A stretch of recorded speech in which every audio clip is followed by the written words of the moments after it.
potential to do really well, really take opportunities that are already presented to us and how we fall flat on our face.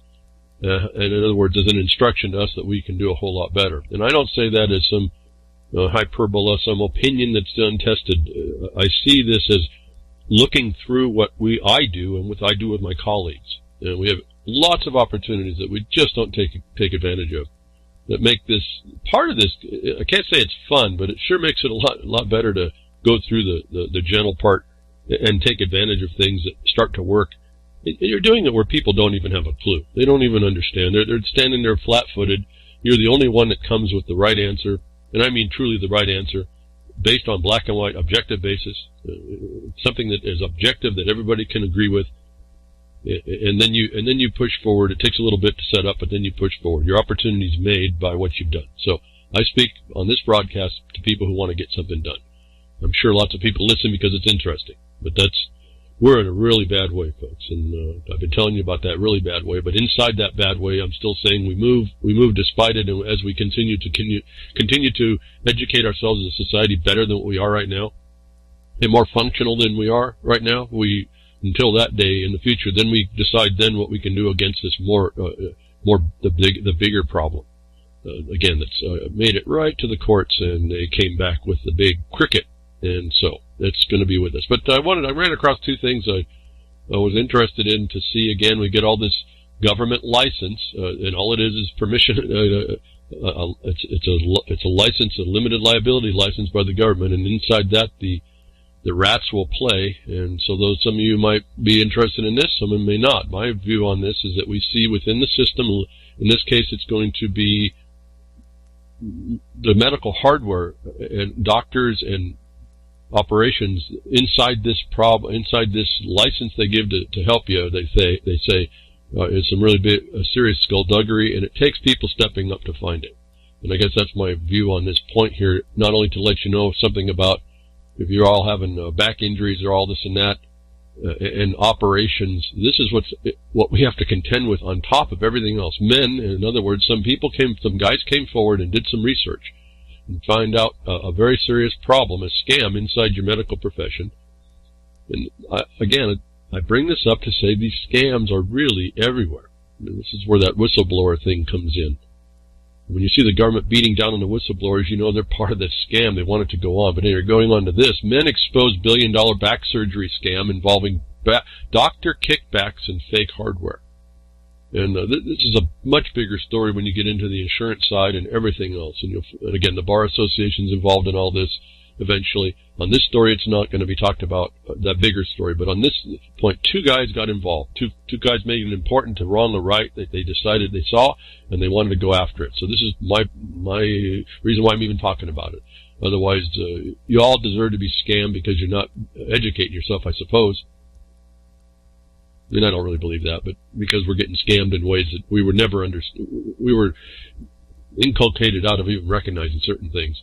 Again, lots was made transparent to us. So, men exposed billion-dollar back surgery scam. Interesting problem here. You won't even know it's happening to you, but until you listen behind the woodshed and pick it up and start to do your research. And I'm not saying lots of people don't do their own medical research, but in some regard, you can't know certain things that you can't know. And here's this another weakness and vulnerability that we have. Even if we were even really very diligent, we really can't stop against some of this stuff. Nearly a decade after Bill Reynolds and Mark Sarsainsi first learned about one of the most outrageous medical frauds in California history, they met with some patients who say they are still suffering from devastating consequence of this scam.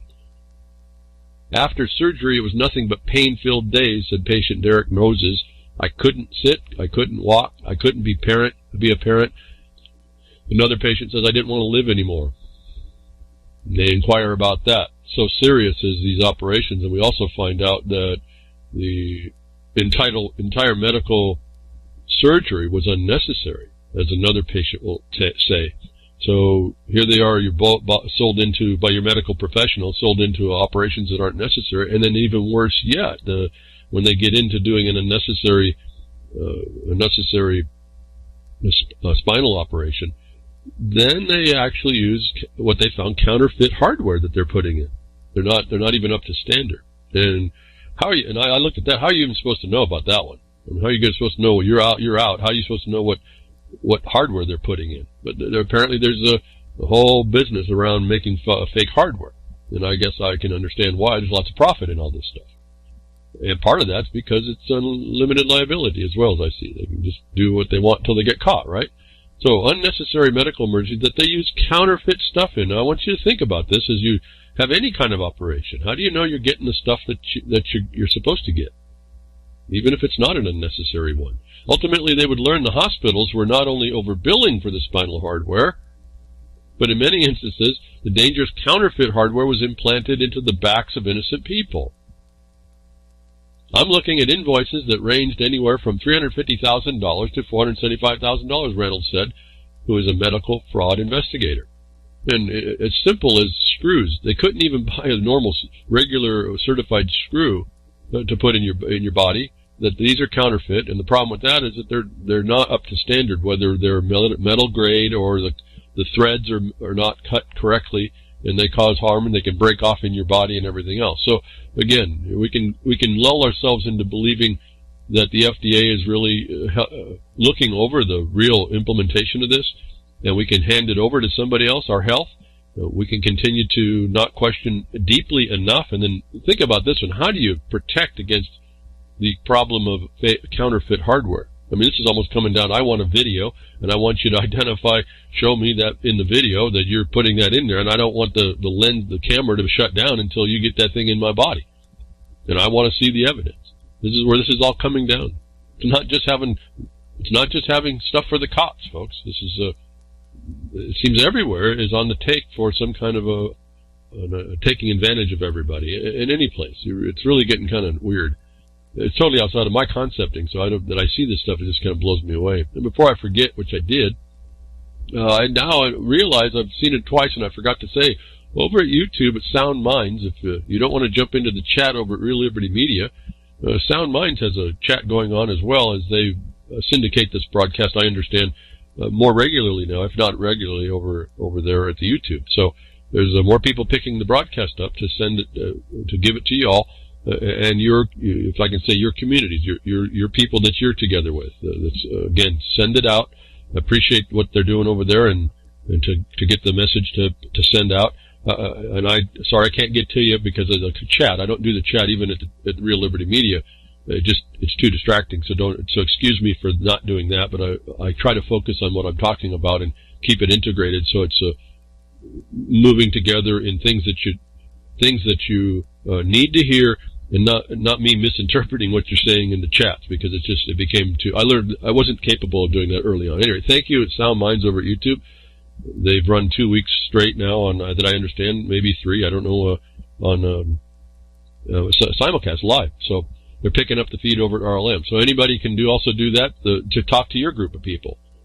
Yeah, I appreciate the interaction over there. I periodically can jump over. I got to get to it days late, but I get to see with the chat. I get to see what you're saying and try to get a feel for what's important to y'all and how to address the things I find important that you need to know. So appreciate all that over at Sound Minds on YouTube, picking up the feed at reallibertymedia.com.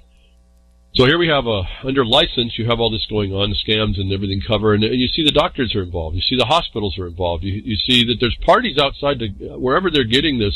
They weren't getting these. You're getting this screwed the wrong way here. They didn't get the screws from the regulated manufacturer over in South Korea, so they're not even coming from America if you're from America or your own country. But they were getting counterfeits. And when you look at just the screws here, I can imagine the fitting of the parts and all that you get for joints and things. If they're not made of the right stuff the right way, I can see it cause nothing but problem. So you wouldn't even know that. It surprised me. How do you you're knocked out, you're on the operating table, how do you know they're putting the right stuff in when you're dealing with a whole bunch of people that are hiding underneath the concurrence of a essentially racketeering? How do you find that out? And so you have to be diligent to protect yourself, even when you're unconscious, folks, if you don't get the way they're doing this. And I consider the society unconscious.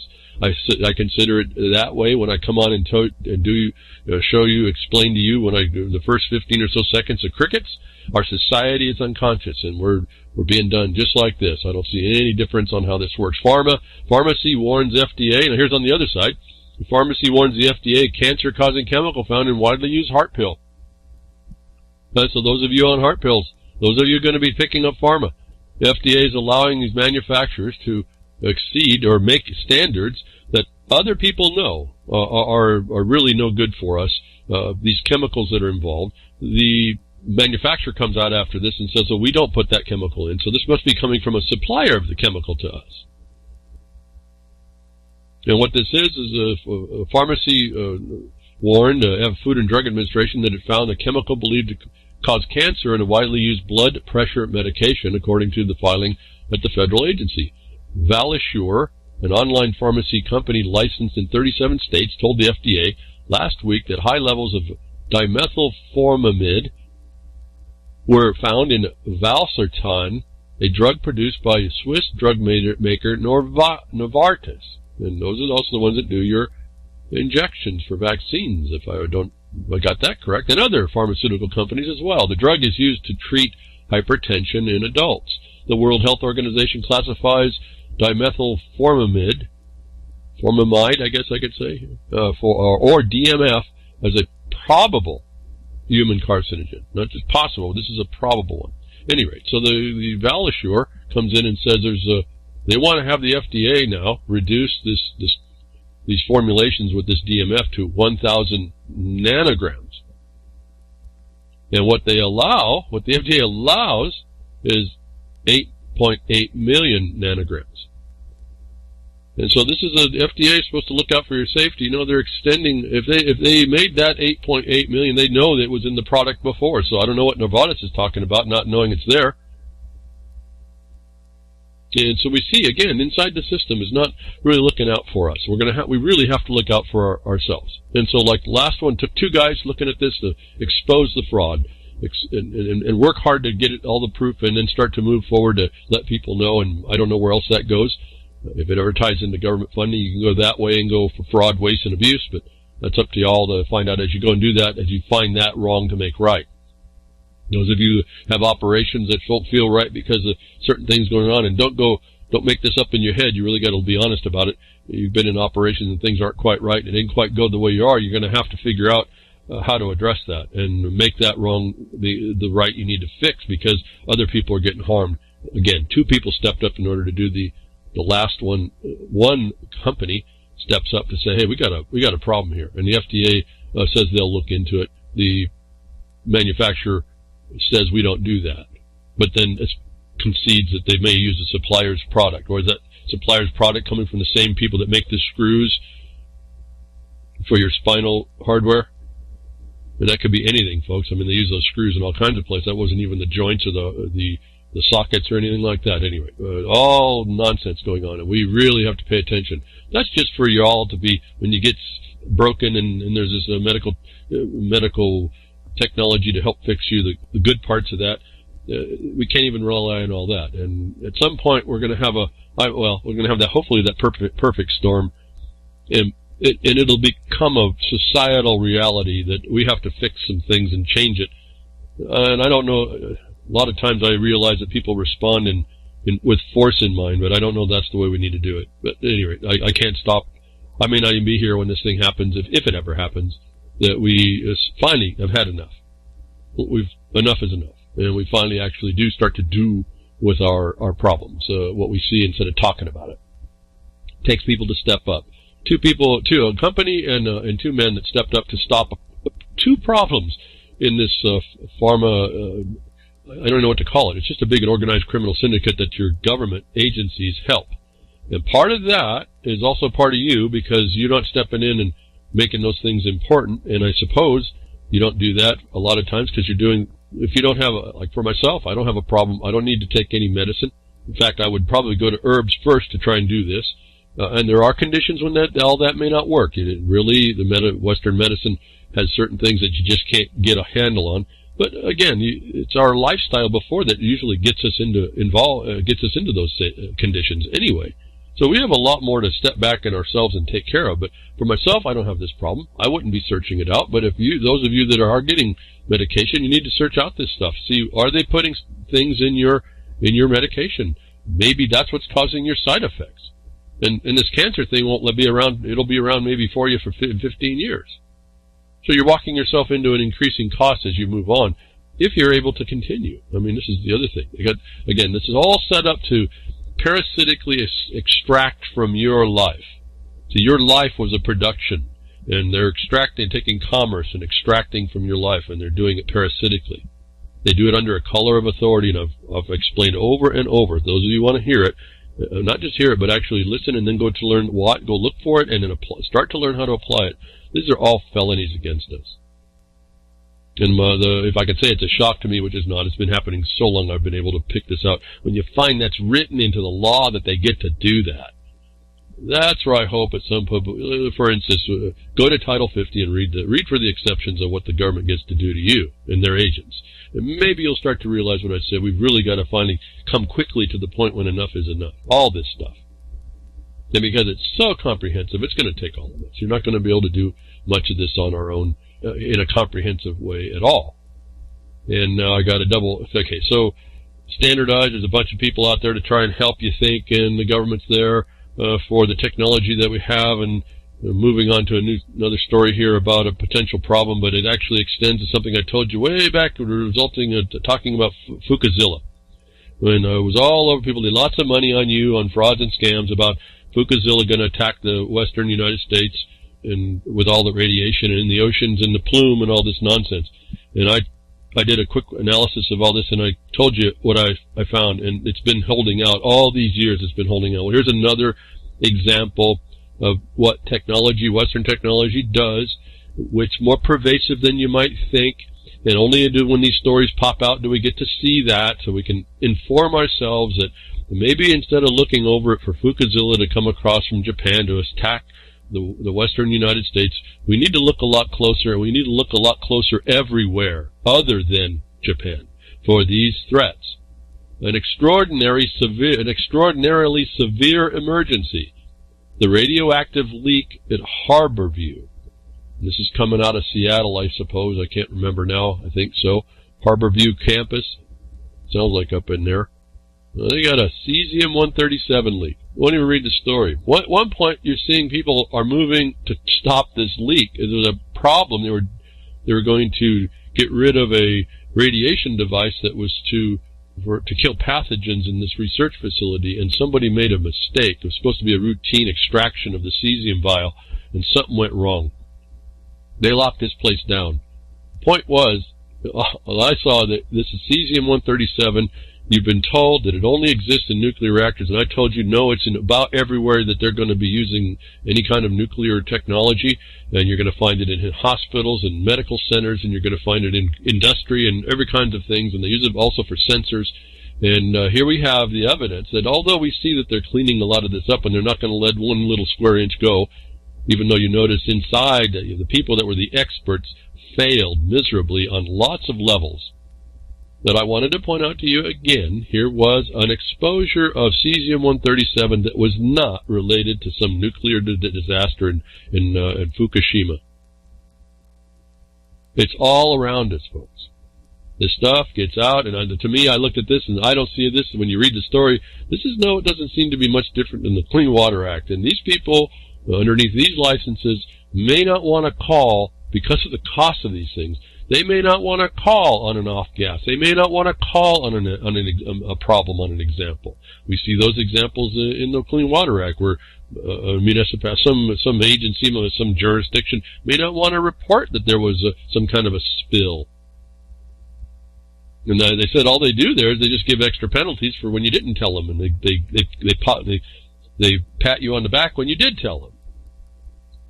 And so this one was told, it was that bad, and they got involved, and you see all that's involved, and conceivably to me that maybe it wouldn't be inconceivable that people that had some accidents periodically wouldn't want to say anything.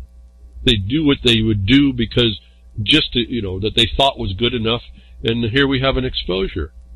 And when I heard all that stuff in 2011, and Fukuzilla was coming to attack the United States and everywhere, it's around the world, forget everywhere else, and then we started finding cesium-137. That had to be from Fukuzilla. No, folks, here's an evidence that's right here in a town near you. Anyway, I'll go off on this stuff about how blind we are as a society to look and see. We're our own messy creatures, folks. We don't need to look out anywhere. And this ignorance is what's used against us, and these people that are supposed to be the experts did nothing but lots of mistakes here. Again, some good is done because they can get underneath the handle of it, but we leave ourselves open to all these people that are experts. It's just phenomenal what we allow. Hopefully, again, there may be a theme to this broadcast. We're going to finally get to the point that enough is enough. And that will probably not be the title of the broadcast, even though I may repeat this, because it just seems to be stuck in my brain enough. We need to get to a point where enough is enough. But, and I want to make the caveat, please, when enough is enough, we have to respond correctly and properly. And I find it interesting. People who I would think would understand reason, they say, well, what's proper? You know, well, who determines proper? Or, oh, there's proper. It means you have to. Well, yeah, folks, you have to respond to the problem correctly. You don't incorrectly respond to the problem. You're not giving up anything because you decide and discern what the proper response to something is. And so we have to become able to do that. And I look at a society of crickets and realize the odds of that happening right now are very slim. And partly why I come every week to tell you, here, look at this and consider this as a response. Consider how you jumped in there. Consider this to begin your steps in your journey to be one or two of the people that would step forward to call people's attention and then work to get a resolution to those types of problems. Here, stop focusing on the fact that Fukuzilla's continue. I guess he broadcasts it. Still talk about this. Fukuzilla's coming, and folks, it's right here. These elements are in everywhere. They're everywhere where technology is. You almost can't not have this technology and this stuff be around. And so, back to it. So here's a bunch of people that are going to do a whole bunch of things relative to another fraud upon us. With Fukuzilla, we got also now we have this other fabricated fairy tale movie creature called climate change. And now what's interesting is that it wasn't billed as climate change when it started. It was billed akin to the Green Jobs Act. And I told you, it's all the same stuff. I've been talking about this stuff for years and how to address it, and that we did address it back in 2013. We're on point, on foundation, and now it's coming out to haunt everybody. The failure of everyone to recognize the law. And this is what I was telling you as another thing come up in the news, that I told you there was no law. Now, there is law in us, and those of us that will assert it, and the expectation of remedy, and the insistence, that is, as our witness continues to show that it doesn't exist until it starts to exist again. So this is not a throwing up of your hand. This is now focusing on the law is in each one of you. Because the system, the world, works on limited liability and what they can get away with. And I'm not saying anything new there. So keep talking about the crime against us is not going to solve it. But here's some people that believe they're going to do it this way. And in some regard, I don't want to diminish this. This is the way you do it. This is called an avoidance. It's being deemed to be a bunch of representatives not doing their job. But this is a bunch of representatives, actually what I see. And it's interesting, an opportunity is being missed here.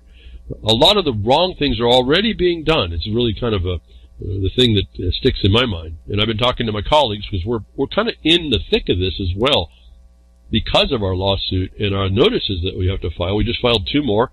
Looks like we're going to have to file a whole bunch more and to continue the witness of the wrong a government of the state of Oregon is doing relative to this thing that is now admitted to be a climate change measure in the HB 2020 in Oregon for what they called the carbon tax. And so this is the point about this right up front, without if I didn't know anything else to tell anybody else about any of this, would be that these sorts of things are punitive in their origination. They presume your guilt to do that, and they provide no due process to mitigate or remove or avoid or control the amount of punitive harm that some of these people believe they can put on you. And this is the main problem. You are being deemed to be a criminal, that you already have a punitive damage you need to be paying, and you don't have a due process to have that checked, is what the Oregon Republicans are going missing for to avoid climate change vote. And the governor of Oregon sends the police to find them. So this is a very interesting dynamic. I don't know if many people have been hearing about it. Some of the Republicans, I realize not all of them, and that's a kind of a dangerous thing, but 12 or so Republicans have left the state so that they could not create the quorum required to make the vote on HB 2020, which the Democrats, and because of our lawsuit, I'll tell you, whether they be Republican either, who are still sticking around, or the Democrats themselves, or the Bar Association, were put on notice, and they defaulted, were better than that, they just on notice, they defaulted on a lawsuit to this very thing that they admit is a war against the laws of the United States. It's a treason. That's the long-form definition for treason, and it destroys the Republican form of representative government. What this HB 2020 does, that the Republicans are avoiding by leaving the state. What that does is it makes it so they can't even vote on it. And most people that believe in this punitive harm against even themselves, this is how insane people are. They believe that don't realize that there are considered the harm that they agree should have no due process to mitigate, and they are punitively liable right out of the gate. This is who we're dealing with in this country. If you thought that you were living around people that thought about rights and think that there was something about an original fundamental establishment that keeps your property rights safe from the massive mob of the minority, even corporate law has minority protections. But the Democrats, in this case, are attempting to put this law into place, and they have a supermajority, so they can get it done. Why? The only other thing that the Republicans can do is avoid the quorum in the state, and a lot of people that would agree with the Democrats to destroy everybody's life, in this case it's Democrats, to me, the Republicans, the Democrats, or the Bar Association, which was in our lawsuit, are all the culprits. They're all bringing this stuff forward. Even the ones that avoided it are actually, I can extend to the Republicans that left the state, I can extend that they actually comported with the default judgment again that is in our favor at Jefferson Mining District. I can actually, in fact, we're talking right now how we're going to help to protect that. In other words, they aren't the felons that they've been made out to be. They aren't just doing their job. They're actually fulfilling a duty. That gets my thoughts into this opportunity's being missed. What happened in this situation is one of the senators, I think it was Boquist, he came out of the gate saying, I'm not going to be bullied by you. If you're going to bring the governor sends out the cops, the state police, that's why they left the state, so it gets rid of the state police threat, not in the jurisdiction. If you don't think understanding jurisdiction is important here. And in the Boquist, I think it was Boquist says, you better bring a whole lot of your guys and make them bachelors, and they're going to have to come and take me out, because I'm not going to let you bully me no more. Now, that's all paraphrased. He didn't say any of that. But essentially he said, if you're going to come and take me, you better bring a lot more help, and you better bring bachelors. And since what he's saying is that you're going to come to a gunfight, and I don't want husbands to die and their families to suffer. Which, okay, it sounds cool. It sounds like, I'm being a man, but the way bigger opportunity is missed here to absolutely inform the public, the populace, what's going on, inform the people of the treason that's going on in this, and support the duty that they have, as opposed to everyone wants to talk about the job that they're not doing. And I tell you what, folks, I don't know about officials. I don't care about their job. I want to know about them fulfilling their duty. And if you think that's in a small semantic, the only way you have a cause anywhere is if you can attach someone's duty to you that's failed. It's not about their job, folks. I'm just telling you that. And my sadness, I read this stuff, and even these senators do not understand. They're not even capable, actually, of being the senators that they think that they are. They do not have that in their mind. One of them actually came out immediately to talk about he was fulfilling his job. He had the opportunity, folks, and if you understand what I'm saying here, to speak to the higher duty and defeat those that have an opinion about jobs. And once you get it onto the law, now you can defeat everybody as long as you're within the law, which is that narrow path discussion I keep telling you about. As soon as they get into their duty, they can destroy everybody that brings their opinion. And they can start pointing to the law. What law? The law that I just described, this HB 2020, destroys the Republican form of representative government. The evidence that they're out of the state shows you that. As the Republicans, in my interpretation of this, are doing their duty to avoid the vote, so they don't bring their constituents into this punitive harm, which the supermajority of the state believes everyone should be under.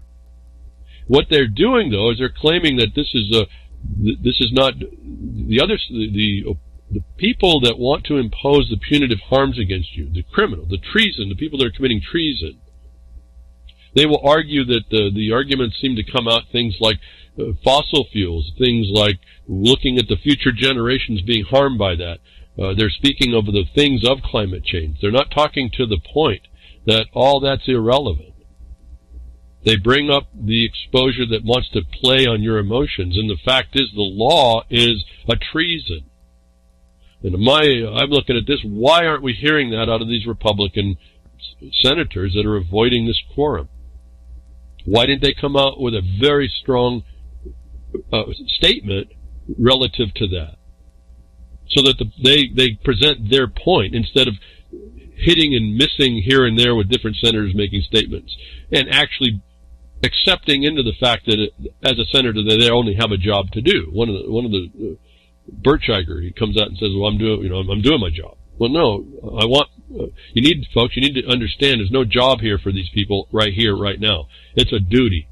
They're either upholding the law or they're not. And if they haven't come out to tell everybody how they're upholding the law, you see how the other side wins the day. In fact, the other side has the media. The other side has a supermajority. They have the advantage of being able to press that harder than anybody else. And as long as the Republicans, as few as they are, stay silent on the proper points, they're going to be pummeled. And so then what happens? Now we're hearing that who is these people? The 3%ers, the Oath Keepers, they're stepping in. The militia now, they've closed the Oregon House, State House. The Marble Nut House is being closed because now the militia has stepped up to threaten the government and or the governor. Now, I'm not saying that this shouldn't happen, but there's a correct way to do it, not just threaten. They're not doing it for any reason other than their emotional statements. They haven't brought out nobody is talking about, and the way I'm saying to you is the way you look at this, that what they're attempting to do is what they're doing with this, and what the evidence now shows with the avoidance measures that the Republicans have taken, they have destroyed the Republican form of representative government. They are doing that underneath laws that are making war on the laws of the United States. They are breaching the organic obligations of the state, even if you're looking at an occupying force, which I can identify in 1957, which is the Bar Association. They have to hold to the organic obligations, and they're not. Now, my view on this is they need to be speaking like this. They need to start educating the population what the law is, because as I've told you, the law is an antidote to an adjective, reflexive, foreign impositions of policy. And I mentioned our lawsuit. They can bring that up as well. They can bring up the very facts of what we said in 2013 were coming and were going to happen when we sued against what they were doing to the miners, but more importantly on the fact of using the public treasury to attack the people, misappropriation of public funds, and utilizing federal authorities as well to do it. Now we've got the problem of you want to start, you constitutionalists are stepping up and want to understand stuff, and if you understood what you're doing, you could actually be coming to aid this problem and make this a big issue, that the issue it ought to be. But we're now looking at the problem of the Congress not immediately stepping up to protect and guarantee. This word guarantee is very serious. It's not something they have to wait for. It's something they're supposed to be ahead of. They're not guaranteeing that Republican representative form. They're allowing a governor committing treason to make invalid orders to direct the police state, the military, to go after representatives of the constituents of the people that are doing their duty beyond their job, beyond any job anybody thinks they have. they're actually doing their duty, even though they're not saying that, to my dismay. Because, to me, a more proper explanation, I guess over the last 10 years of what we've been doing, when we put the proper explanation before people, they do finally get it, notwithstanding any education inculcation to the contrary that we might meet. And so I'm probably going farther for people on this that maybe you don't understand, you don't care. Oh, it's over out in Oregon, it don't matter. Folks, this is mattering. You have all your folks listening and understanding and seeing this in the news, watch it go by and then fall in the memory hole. You have the ability to grab onto something here and do correctly what's never been done before, to reorient everyone's mind on what's supposed to be. We've laid a foundation for ourselves, for Jefferson Miners. We laid the foundation. All we can do is do what law allows. We're not calling the militia in. And it wouldn't make any sense to do that, because those people don't know what the hell they're talking about. I don't care how much Constitution they think they knew, they execute the wrong thing. They all have a right of citizen's arrest, but have they made the foundation to do that? Did they invoke Congress to come and do something first, before you have to resort to what your opinion is? And that opinions will not stand before the power. The power is the one that has the final say, and that's none of these people. Now, what we as the people have done is allowed little minority militia groups to stand up in all their ignorance, in good intention. I'm certainly not attacking the good intention, but they don't understand. And I have experience with talking to some of the so-called leaders of these groups, and they have no clue. And they don't talk to me after that either. They'll storm out of a room and find out that they could have went a different way that didn't jeopardize a whole lot of people. Could have actually got something done. And they don't want to hear that. And this is your so-called representatives are the same way. And some of these guys we've told on how to do this, and they still refuse to do the better thing. Now, who am I about the better thing? All the better thing is I'm saying recite the law. That's what the better thing is, and I can't imagine that anybody would argue with me on that. Why that isn't the first thing out in their defense, if they need one, is amazing to me. Again, I said, I come in the broadcast, I played crickets. They're set, folks. It's just set in stone. It's in us to be crickets, and crickets can't keep a republic. And you might think that's give lip service to the phrase "would keep the republic." Oh, what's that? That's how far away you are from understanding that was the only thing ever in human history that allowed for us to have property and have it protected and be protected against these kinds of treasons, these kinds of tyrannies. When people are accepting of something foreign being imposed as a policy consideration that deems you to be a criminal, you should have been concerned. That you're not, or that you want to argue with someone like myself, shows your problem. And then it shows our problem. There you go. So Oregon Republicans have left the state, to my knowledge, 11 or 12, I don't know. It would have been nice to see them all. They did that because the state police can't grab them. And I don't know what's going to happen. I understand that they actually can't get this passed if they stay out, which I encourage them to stay out. It's their only and last check in a constitutional republic to do this. And I am saying that that's their duty. And I'm saying that not because it's my opinion. That's what the law requires. It's what our injunction requires that they do, and being the Republican Party was party to our suit. By not supporting carbon, whatever you call it, relative to climate change. This is the very interesting thing about this title that you may not appreciate, that I do, because we sued. One of the things we sued within the Sustainable Development cover was the climate change condition. That this story comes out and says now identifies the carbon tax as a climate change connection, brings our lawsuit directly to bear on this, and we now can cover the actions as being consistent with the obligation that their default to Jefferson Mining District in the lawsuit of 2013 brings. And I guess I'm saying it that way to show you that there's some alternate authorities that can be brought to bear here if you set them up over time. Look how long we've been waiting for this opportunity. Why do I say it that way? Because there's not much going on to stop this invasion. Most of you all don't do a thing about it. We'll complain about it, but we won't really talk and do something. We won't set up our records to give us the least amount of protections, or the least amount of, at least we can push up against this discussion. Have a word in your mouth. When someone says, you do your job, Mr. Senator, Representative, or whatever it is, you can come back and say, well, I'm not interested in their job. I want to know what their duty. What do you think one of my first comments is when I hear a cop say, oh, I'm just doing my job? And that happens all the time. This is what the insanity that goes on, and people accept this. I don't accept that. I don't care about his job. I want to know about your duty, and then I tell them what the duty is. I have a word in my mouth. Your duty was to honor the law. And then I would ask the question is, you took the oath, and I presume you were supposed to do the law. Did you forget that?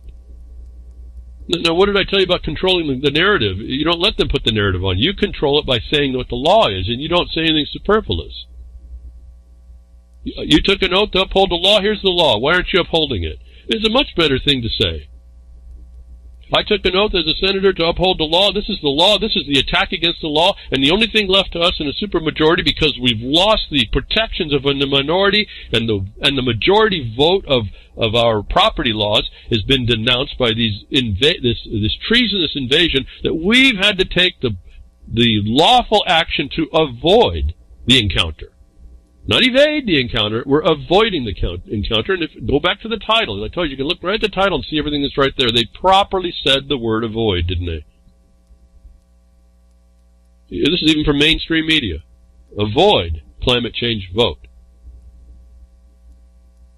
Okay, so I guess I'm taking a long time. I don't know if it's coherent to you all. If you don't care, I guess it doesn't matter. If you're interested in how they're doing this, I guess it does matter a bit to hear it. But we need people to come out with the right answer. The work we're doing with my colleagues right now, I don't know if we can ever pull this off. But we're trying to figure out where the better word can be stated, the better thing to do, a statement to make that's way, way better than being bludgeoned by the invader. And this is where I say you find a wrong, you make it right. Those of you that have a knowledge about this can be stepping in to offer that help. No, I'm telling you today, it's coming to me 3 days, 4 days late. I didn't understand this was going on. I can't keep track of everywhere. But now that we know it, again, we've had our notices going in. Now we have to write a couple more. All we can do is continue the enforcement action that we have, and other people can start using that as well. Or you don't even need that. You just go to the actual things that I've been saying. And there's a whole lot more to say.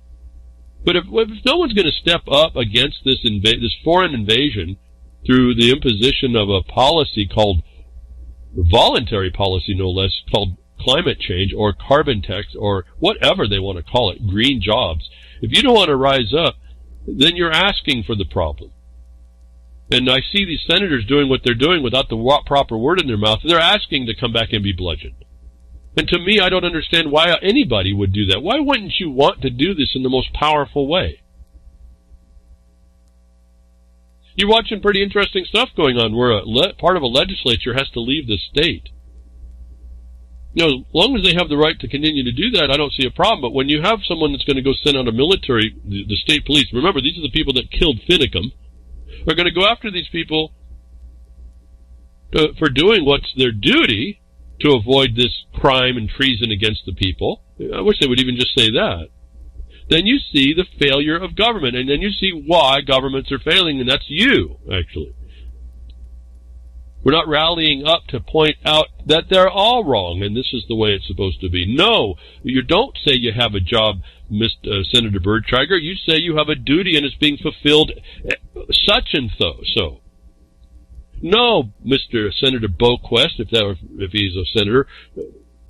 No, you don't say bring your guns and we're going to get into a gunfight. You don't need to go there. Don't fuel the bad action now that the militia starts to step in. And now you've shut down the government. That becomes a whole different problem. And guess where the federal government's going to come and weigh on what side of that because the proper record wasn't made. They're certainly not coming in on the militia side. As good intention as it was, they never set a proper record. The senators never set a proper record. We have a record that's been properly set. We can focus in on it. But again, the actual power, the ones that are moving with the action and response are the ones that are going to get air. And so I've told you a long time ago, microcosm of the miners, a microcosm called America. The miners tried to blow up a couple people inside the mining district tried to blow the mining district up that was going to be the most formidable against the system, and could gather up the assembly of people that could actually do this. In other words, we saw already inside this, our own people, if you will, if they are our people, insiders and plants that would try to destroy something that could be a force and effect, and the rest of those people walked away from it. In fact, they actually took on the other side. They took on the side that wanted to destroy the power of the people that could rise up and actually diffuse this whole thing. And so here we have an opportunity in Oregon to see how it goes on, not just see, but actually impose upon these derelict officers the law. And instead what we're getting is the ignorance or insanity or tyranny speaking. And I have to shake my head about us. I don't know why we do that. And it's just interesting where I've been in the last decade. Again, I don't engage with a lot of these people that, what are common law juries, the militias, whatever you all want to call yourself out there. And that's why I probably don't have a whole lot of people that support, that want to continue to follow this and learn how to do it a lot better. When I expose to all the guys I have, all the women I have, they come and say, this is what they're supposed to happen. I say, Bob, but look right over here. This is where the path was. And then they get all egoized and they get upset, at least upset.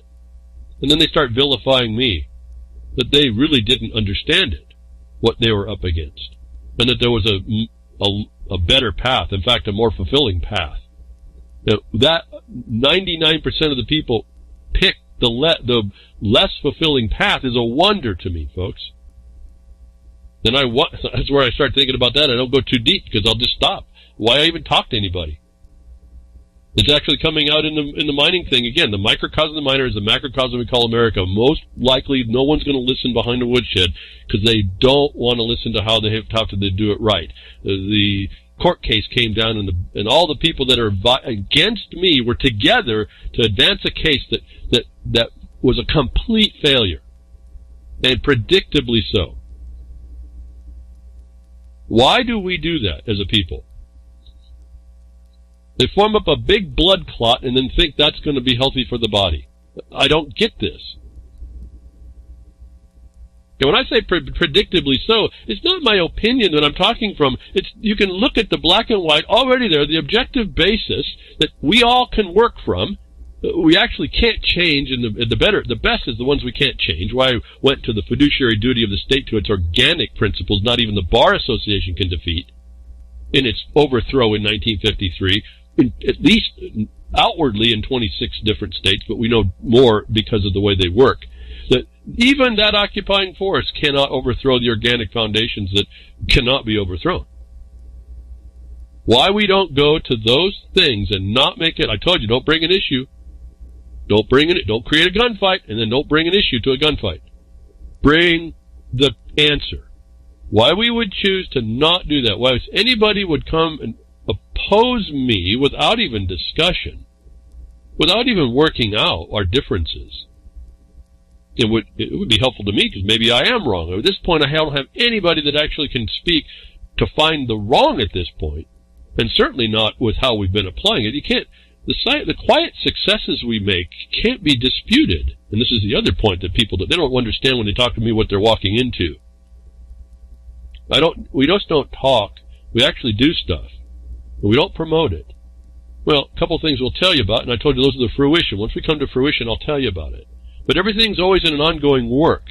Again, freedom was taking vigilance. Keeping the republic was every day. And so Oregon is giving us a window of a problem here, and I want you to notice what's going on. And I'm on record here. It's going the wrong direction when it had every opportunity to go in the correct one and actually cause a real change back, if you will, to the future, back to where the organic responsibilities are, to bring accountabilities to this, to bring people into a knowledge of what's supposed to be going on. And why we go to create the blood clots in all this, I'm just fascinated at one level. So I want you to be aware, folks. There's a few people that'll listen to me. look and be aware. If you can help, then maybe you want to engage yourself with where you can find and become an influence to people that are making decisions. And that's what I'm in my colleagues. I'm talking right now. Who do we have who will finally listen now that it's gotten this bad and stop saying dumb things like bring your guns and I'm going to, it's like you're going to take my gun from my cold dead fingers. We don't need to go there, and we can do a lot better in explaining the condition and get us back to an understanding through a society that's been dumbed down and beat down by an occupier they didn't even know exists, been transparent to them. And this is the other thing. How is it that they can become a legitimate order when all this is only supposed to be voluntary, this stuff with climate change? But see, we don't even get that. We don't get to say that. Why? Because we got people saying that, a senator saying, that's not my job, I'm doing my job. And then it just gets in an argument. Another guy says, oh, you're going to have to bring a whole lot more guns to stop me. I'm not going to stand up to your bullying. Well, he could do that, state the bullying part. That's much better than to threaten the cops that are willing to kill them. Remember, I'm reminded of Finicum. Under the same governor's rule. What does he sound? That's supposed to sound macho? No, but don't listen to that guy behind the woodshed. No, can't do it that way. Can't walk in with 4 sentences in your mouth and shut down the whole thing and make it right and allow them to be avoiding the problem and then put the scrutiny on the criminals, actual criminals. And I guess the other thing is watch this. Watch how this goes down, how this goes all south, folks. And and the other side is going to get their way. And they had every opportunity right here to expose it and start to shut it back down. And I'm saying that with a little bit of experience over the last 10 years in doing this in different ways in smaller places.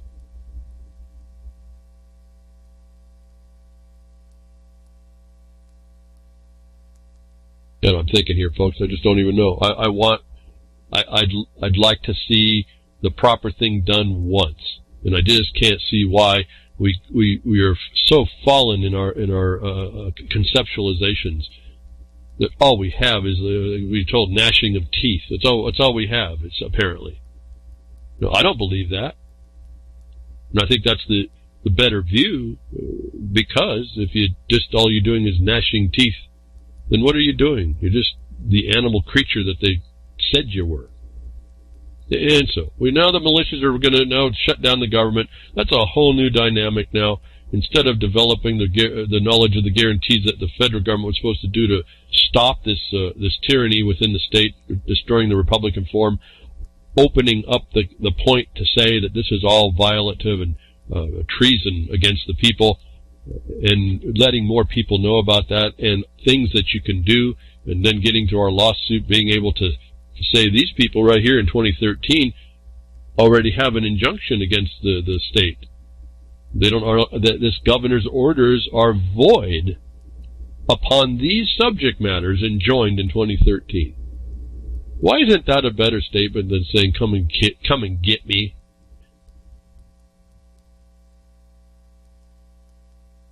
Now, then you get to enter into the discussion of, why would they not answer? Why would the government not respond in 2013? And how can the orders be not void? And give yourself some measure of the objective basis more than the rhetoric that we see bandied about in the media that's controlled by the invader. I don't know what to say, folks. I mean, there's a big opportunity here for you to all see what's going on, but there's a bigger opportunity to get involved and not let these militia types. I'm really disappointed in this. They think they read the Constitution, they think they know what's going on. And yet everything they do, it turns out to be a wrong step. And if they're doing that 100% of the time, folks, I told you, that's a plan. Whether that's a miswiring in people or not, it still ends up being the plan is guided by the miswiring. And you all will ever hear any conversations I have with any of these folks. And I'm telling them, or my colleagues are through roundabout ways are telling them, No, you've got to look at it this, and you're doing it incorrectly here, and why don't you try over here? Well, trying to do it over there where it belongs to be done takes away all their braggadocio about how big they are and bad they are with their Second Amendment and all their camouflage and the big gang that they end up being that have no record to proceed on. It's one thing to have, in this case, to have set up that record and then go to make a citizen's arrest. Would be at least doing it a little bit better. To not have any support from the senators in the proper way really diminishes that capacity. Now, for us, the Jefferson Mining District, we have a default judgment. I don't have to get to. It's just something we're attempting to enforce. The failure to be able to enforce the injunction of which is self-evident, a destruction of the Republican form of representative government, as evidence as the representative had to leave, or the senators had to avoid. The default judgment is self-evident proof the way this is self-evident that the Congress is not guaranteeing that to the people. This is what they should be really upset about. Where's the Congress guaranteeing this Republican form government that represents the protection and guarantees to property and law and the protection against foreign invasion? On policy, voluntary policies no less. Where is your government? And so now I get to the truth. Where are the governments? Everyone says that, I believe in no government. You're living in that time. We have no governments right now. And I told you that what happened at the federal level back in 2012, why I went to crickets. Does that mean that we don't have a government? You have to answer that in it's a trick question. Do we have a government then? Yeah, the government's in you. And it's in your, if I can use the word, it's in your coming together on the properness of the law in you that's reflected in the objective basis to come together to do that, to counter what you now see in the news that's going on. That requires a populace that understands something. And to tell you the truth, I just can't see it in us, to my dismay.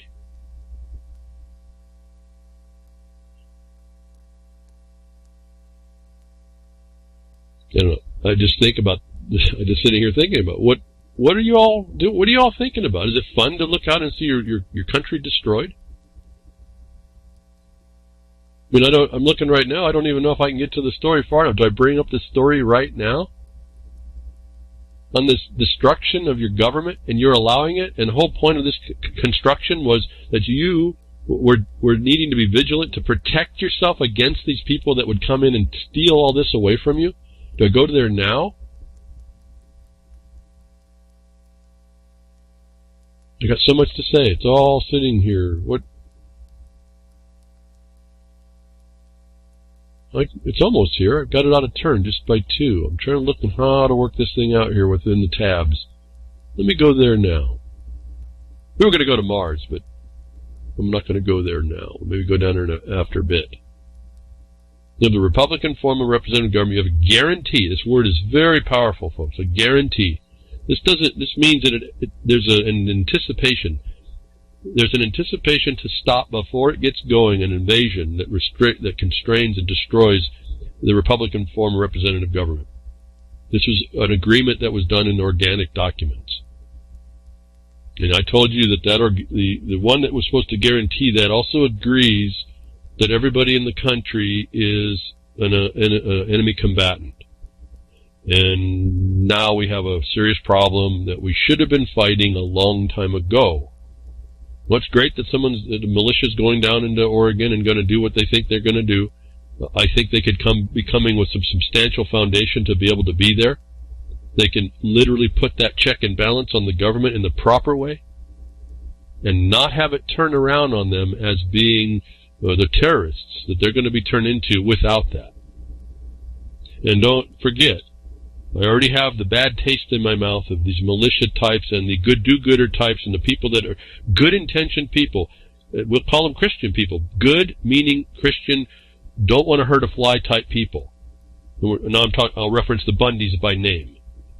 that will not listen to reason, will not listen to wise counsel, will not look at the evidence before them, and will proceed down whatever they feel their conviction tells them, which shows me there's no spirit being actually speaking to them.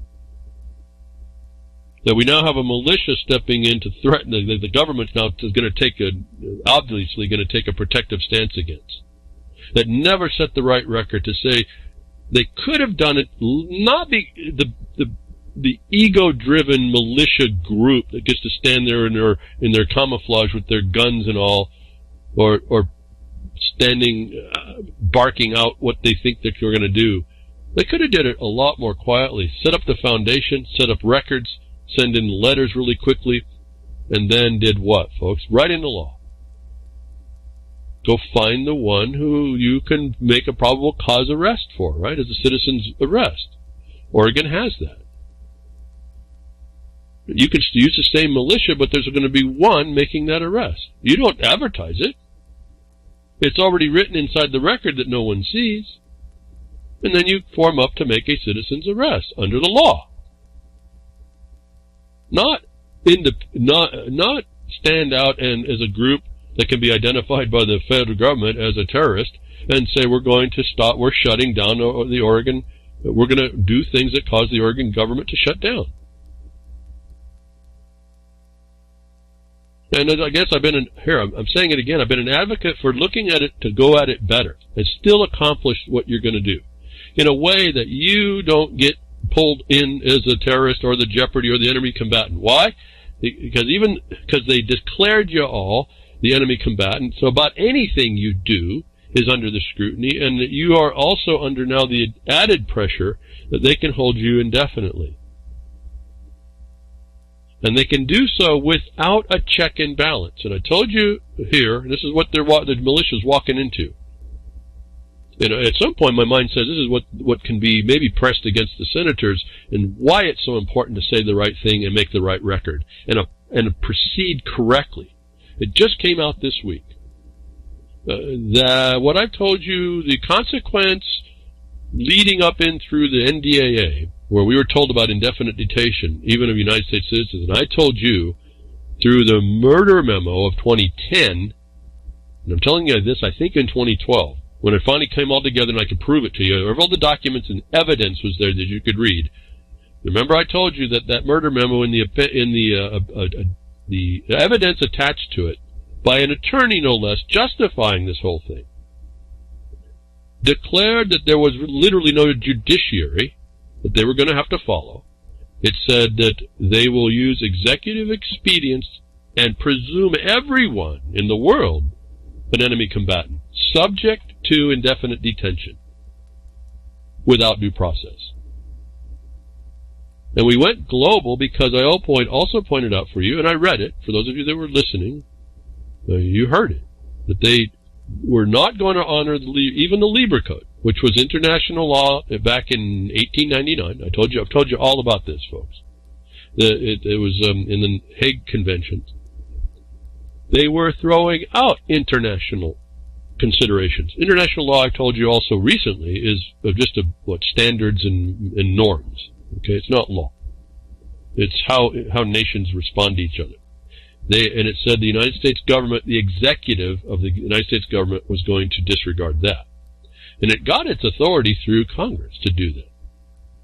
And then I added to you, I told you when they brought up the Lieber Code, they were telegraphing it actually got the authority through Lincoln, who was also another lawyer, who denounced the whole thing as well, saying the executive has this power to maintain the Union. Okay, so I've given you the lineage. I've told you we had a serious problem. I went to crickets in 2012. I'm still playing crickets beyond my wildest hopes. I'm still, there's just not a mind. We're seeing the same failures in the Oregon thing going on as well. That the people are moving to try and cause what they think is they're all good intentioned.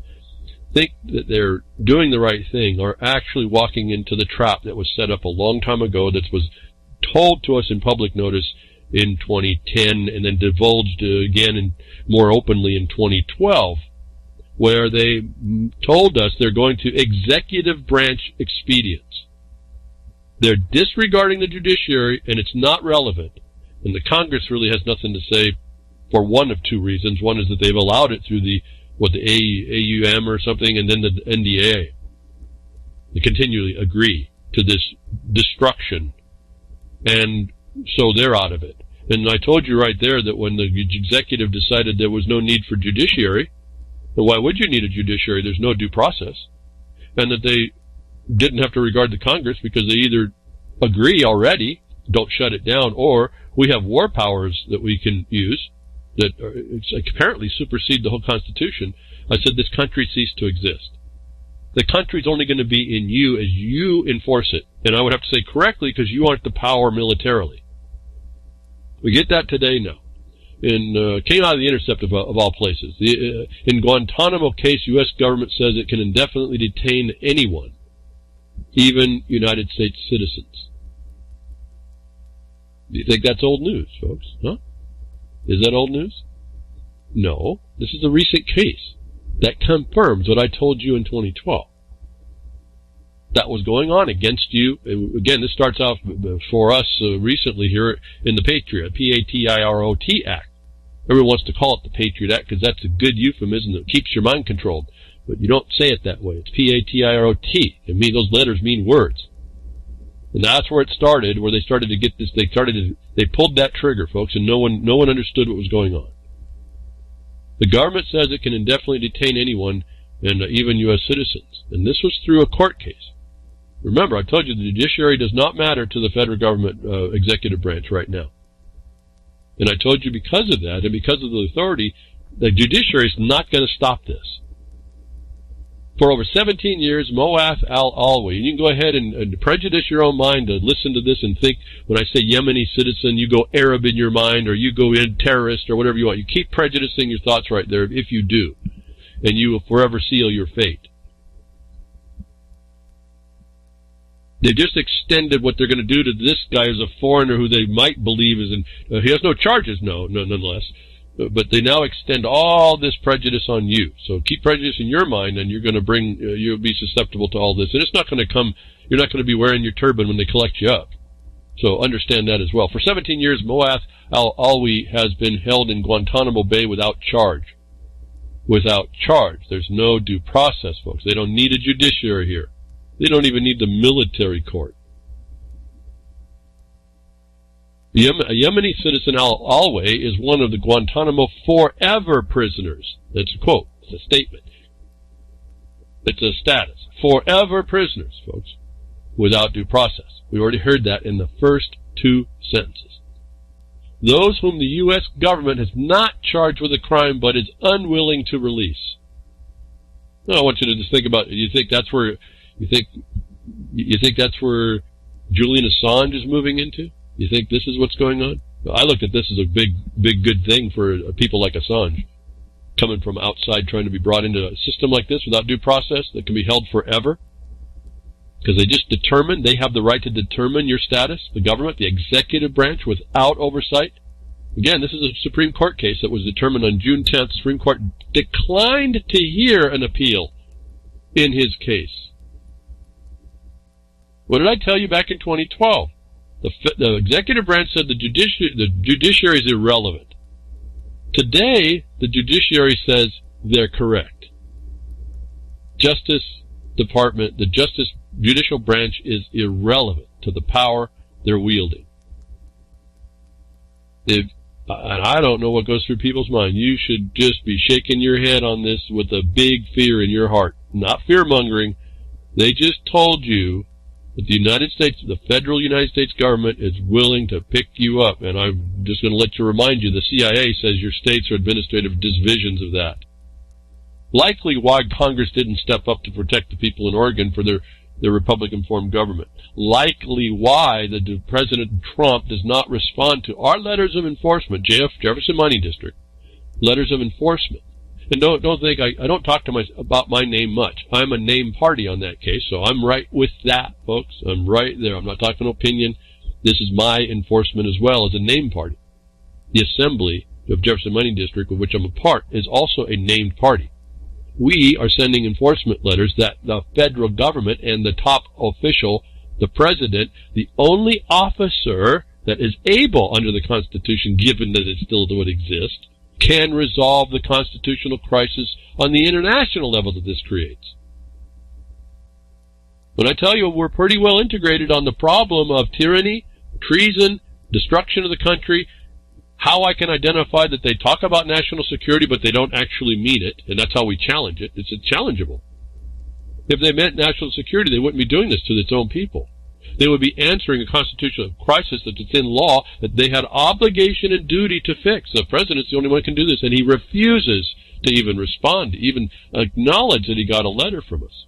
Well, so interesting check and balance. We get to do that through the post office, don't we?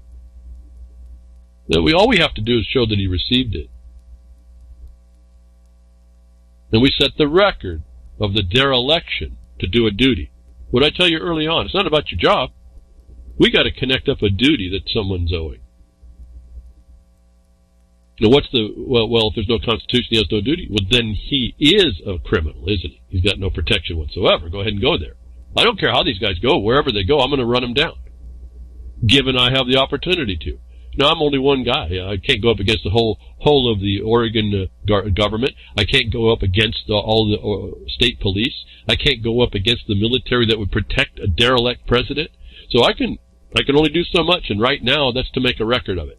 And hope all you all start paying attention. And more importantly, those that do band together like a militia start thinking with their head instead of other places.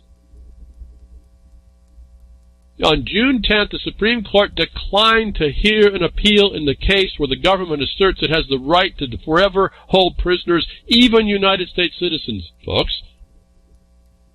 Is what I told you was going to happen in 2012 when I exposed the murder memo evidence. I told you when they went to executive expedience, the judicial branch was irrelevant, and the judicial branch, the Supreme Court that was supposed to be under a constitution to check the excesses, an inherent power. You don't even need a case to stop the excesses. It didn't. I told you they were going to not engage it.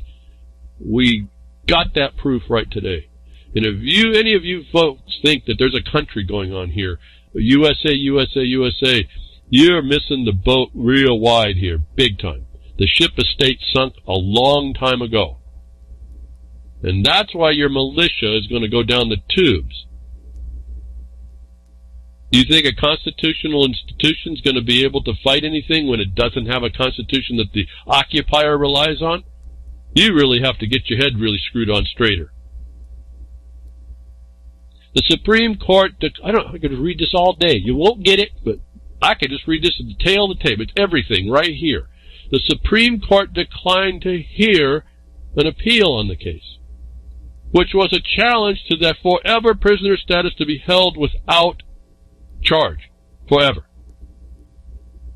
which can be extended to now U.S. citizens, which is why I tell you, be very careful what that U.S. citizen status is, and you better be able to identify that you're different than that, as one potential avoidance and one potential stepping back place that you can have relative to what's coming down on us, or what has come down on us. And I'm reading, just as I look down off my tabs, I look down to see Anti and RLM chat. You are no longer paying, playing by universal rules, and I hope he meant playing because it says paying, but you will be playing by an arbitrary written set of rules which supersede nature. Okay, yes, playing. Thank you, Anti. That's true, but it's not, we're not helpless. That's what I've been trying to tell people. There is a universal set of rules that you will use, and that objective basis, documented objective basis, does become how you get judged by others. And it becomes the thing that you bring. Again, in a war, nothing is a shield. So don't think I'm saying that this is the answer. What I'm saying is you are now at the heightened position of being able to prove your righteousness, without getting to the religious side. You have to prove you're absolutely dead on in the record before you move. Again, remember, this is war, what they're talking about. They removed the Liber Code. That's the law of war. They said, we're not putting by any rules. Exactly, Anti. But what have I been saying despite that? I said, hey, there's still rules. What are you going to live by? There's still these principles in nature, your natural principles. Are you going to assert them, or are you going to sit there like crickets? Okay, I'll say it one more time and I'll stop. I can't tell you how important it is that you understand what just happened here. On June 10th, with regard to an appeal against fighting, an assertion and actual physical constraint of a gentleman in Guantanamo Bay without charges, the Supreme Court declined to answer,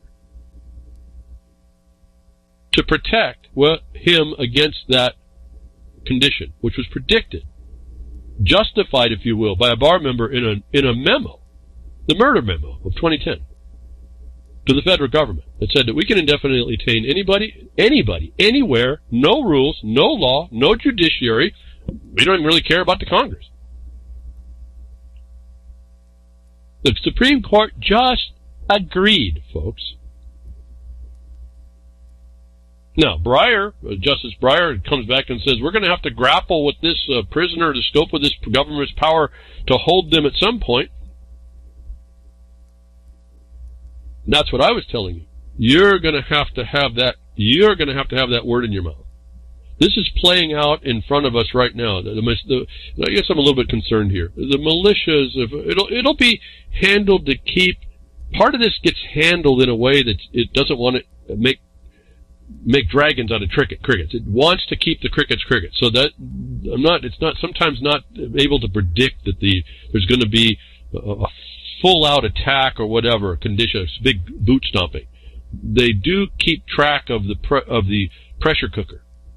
But the militia and the senators, without speaking in the objective basis, are allowing a record to be made that they can be mistreated this way. Now, I know those guys are much smarter than this, so I'm a little confused as to why they'd proceed this way. And I don't think going down that path is really a plan. I think this is just folly on most people's. People, I guess, feel protection in numbers. And these militias are nothing compared to what could come against them if it's focused on them. And certainly one man is not. And yet, one woman, can make a citizen's arrest, protected in that power to do so with the proper record in the time, in order to make the issue more proper before someone who could actually really cause a trouble. And all they have to do, everyone's going to say, oh yeah, we've got the militia, we're doing the constitutional rights and all that. All they have to do is set up the record that shows that you're just another terrorist. And when you haven't made your proper voice, not your opinion of what your proper rights are, when you made the record within the objective basis, you will have nothing to fall back on. What I tell you need to set up all the time.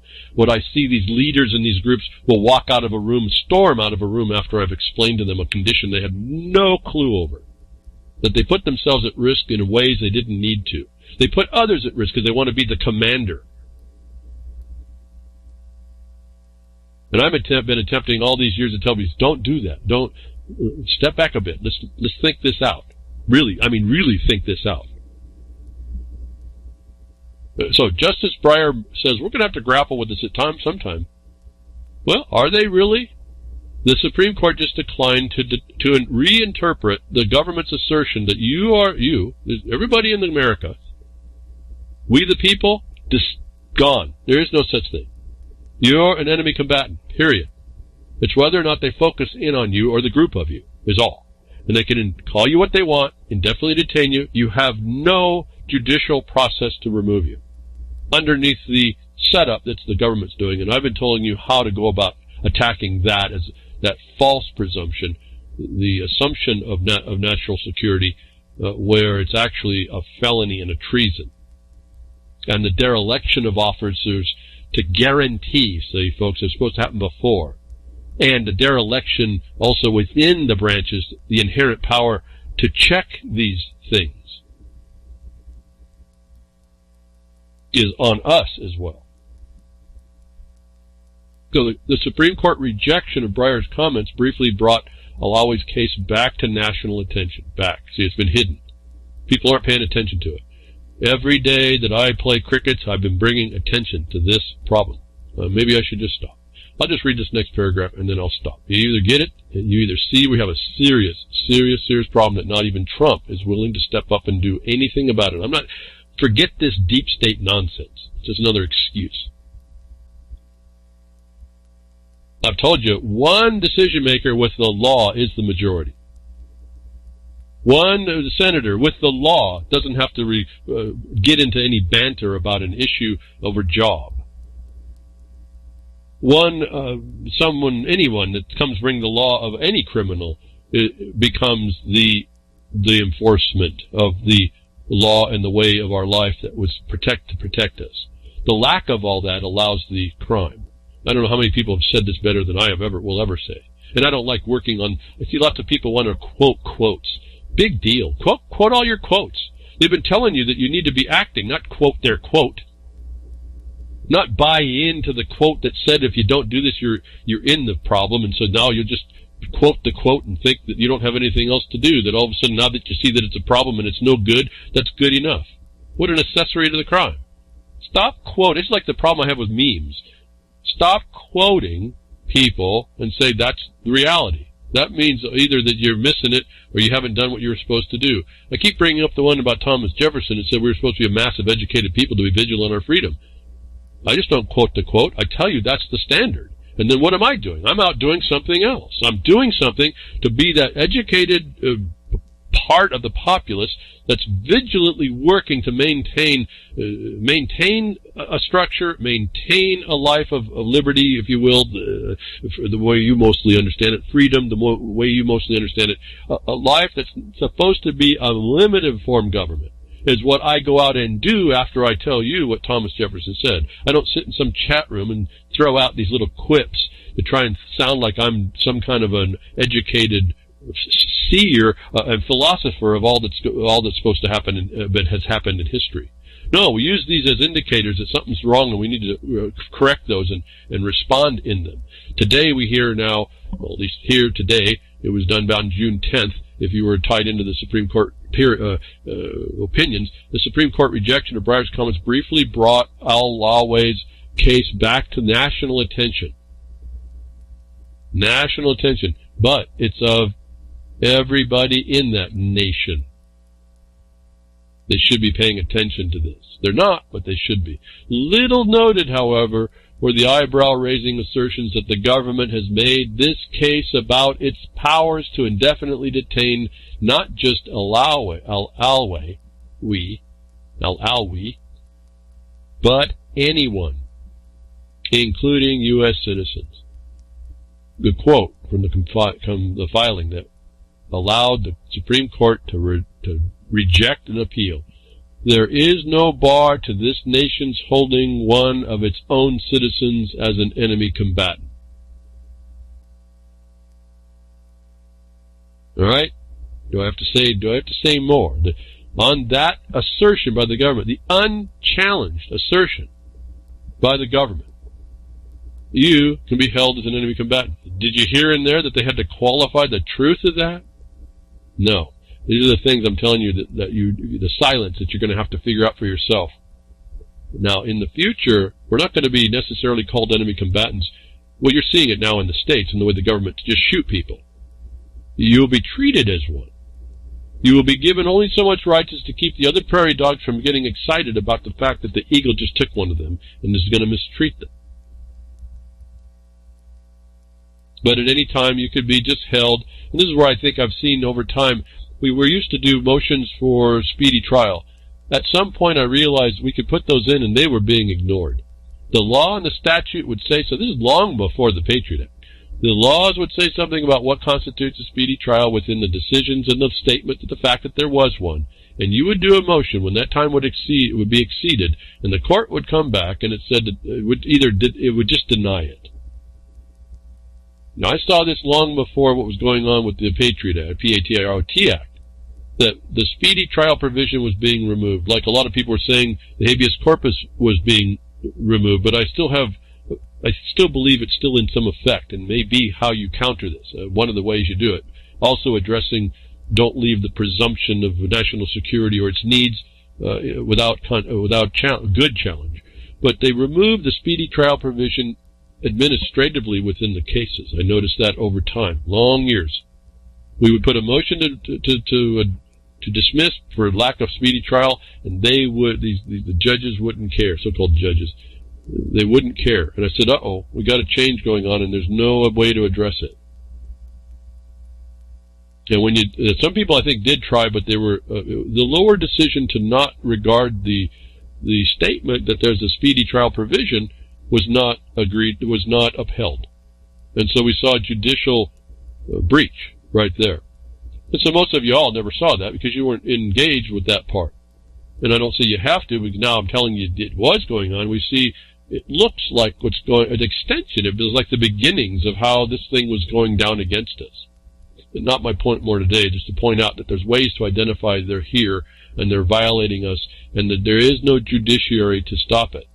That murder memo, it said exactly what our future is. The Supreme Court denied engaging in deciding that. They agreed with that murder memo. I don't know what more to say. We'll go into one more story here relative to that. Stephen Breyer is worried about the forever wars, permanent prisoners. And the statement here from Slate.com, which I understand might be progressive, which shows you how broad spectrum this thing is going across all political ideas you might have, all conservative or liberal conceptings. Everything is underneath the umbrella of enemy combatant. And then this Slate, Joseph Stern says he's 15 years too late. What did I say, folks? I said the very same thing. When the woman stepped up in their inherent power to check the balances of the Patriot, P-A-T-R-I-T Act, we were there. So he's at least 15 years too late. And again, this is predictable by what was going on. You know them by their deeds, folks. This is all in the Lieber Code that's been thrown out as well. And so I don't know, I just had a thought. It's come across my mind. People don't care. It just came through my mind. You don't care. You really don't care. You're interested, but you don't really care. Nothing you think you can do about it. Nothing you can put in your mind to prepare for you. There's nothing you can do locally to start pushing back against all this. And that's what's going to happen. Nothing's going to be pushing back, and those that do push back, in my analysis, if I can look at the analysis of what I see ought to be done, and I say that only relative to objective basis, black and white being applied, when no black and white's being applied but opinion, and there's no written record of those steps, I've not seen those outcomes, or those things turn out well, which I've been asking you to start becoming more, the investigative reporter, and though we hated to do it in high school, that report maker, you're supposed to make a report turn in. That's what we're essentially up to right now. Why? Because we truly are a weak people. And we just had the Supreme Court, despite Justice Breyer's contentions here, his concerns, he's way late, as I told you, and he confirms with the defeat of the denial of an appeal on the assertion by the government they can pick you up and detain you indefinitely. And remember, all you folks that haven't got this citizenship thing worked out, or how to, again, prepare the point and the record that you're not one or both, the United States and the states have the ability to beat down on you at the same time. That should have been a big clue anyway. But now they can do it indefinitely, without charges. And remember, people like what's happening in Oregon. I don't know if you get this. What's happening in Oregon, not with the Republicans that are avoiding that condition. It's with the Democrats that are in power. They're redefining your life without law. And I just told you the punitive criminal you're determined underneath that new law without due process is an enemy combatant to what? Gaia. You're making war on her, that religion. If you don't think we're so close to having all you all subject at any time. Now, some of you may think that's a stretch. But when you have no judiciary, just like we heard in this case, and you have no remedy against it, and you're presumed without charge to be the criminal that they can punitively harm, don't we have the same condition as all we? In the state of Oregon. Did I go too fast for y'all folks? And that's all what? That's all voluntary policy. That's reflexive. It's how the new behavior is going to be conformed. It's all under terrorism, underneath the unchallenged premise that you're a terrorist. That what they are presenting is the truth, and that we presume what they're saying is the truth. And you don't even have a way, at least for the most part, most of y'all, don't have a way to begin to challenge that. Should terrify you. And Oregon is, they say another state did this. I don't remember, haven't looked that deep. Another state has brought in this carbon tax stuff. Oregon's going to be the second, like that justifies it. You're watching the cancer come in to make you all, and your daily goings on, a terrorist, an enemy combatant to the policies of a foreign tyrant in your states. And I hope you just heard me define the carbon tax, the green jobs bill, the climate change impositions, the carbon market, just like they're treating Al-Alwi. And there's no Supreme Court that's going to step up to protect you. If you don't think that we've just now gone to this terrorism thing right to your states, but on a different subject matter determined by those in a supermajority, the only protection of which is some Republican senators that have just left the jurisdiction and have to weather the vilification of doing their duty underneath an assertion that their job was being violated, when everyone else thinks that that's okay. Oh yeah, we're doing the job, got to have a job to do. No, they have a duty. You better start insisting on that a whole lot more, because today is the day, folks. I don't know what else to say. There is no judicial branch to protect you from any punitive harm that someone in authority may want to level against you. And I'm suggesting to you, if it's not proven in the self-evident nature of it, that this Oregon legislation, HB 2020, is another way to give a subject matter cause of national security interests that you can be held without charge. Whether they let you walk around in your life or not is a whole other thing. Remember, where do I get the standard about how we know this is punitive? Remember the Timms case. This is how this case is coming out to be so important. Remember the Timms case. It tells us, even if we are criminals, they can only do so much. HB 2020, the thing that the Republican senators are removing themselves from the state from, the thing that the militia is trying to respond to, as ham-handed as it is, they're sitting there in the same capacity as as trying to stop a terrorist without being able to out it, because they haven't set the record for it.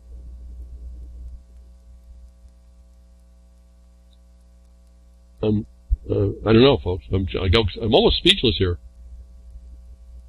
I've just connected up you being a terrorist because someone that's insane has just called you that, and the condition is now such that they can now deal with you without any measure of protection. Any of you who believe you can speak through a constitution as an authority against that without a record, you're just as insane. But you're going to make the wrong example for everybody, and that's going to stop most all the other prairie dogs from doing it correctly. As I talked to one of the guys who's supposed to be the leader of a militia group, I think one of a local contingent of oath keepers, I said, you didn't even have to call your guys out. What you needed to do was just go and show in a simple letter, but the agency didn't have the right to do what they did against that minor. And I showed him exactly how that would have worked. And this is sort of how this would work on a different level, though, with the state. And you didn't have to put your guys in jeopardy that way. Not for that. Now, does it have force and effect? Well, yeah, because they want to keep the government wants to keep that pressure cooker down. They don't want to blow up. But you go out and do the wrong thing. See, if it hadn't have been for in that case, if the BLM couldn't have they couldn't justify their condition. There was just nothing they could justify what their attack was over. That's why it worked there. When the government right now can justify it because they use their lawyers, no different than they did in 2010, to justify an action, you folks coming up against that are really in for some surprise. And I hope someone out there is listening to the wisdom of what I'm telling you. I'm not saying don't do it. I'm just saying don't do it that way. But I'm saying there is a different way to go after it, and I wouldn't do it as a group. Although there would be a bit of a group, but I wouldn't do it. I wouldn't do it as obvious. Again, I better stop. I better not. Yeah, I better not. I want to offer some help, but it always gets messed up. That someone always does it wrong, and I don't get that either. But anyway, I better stop.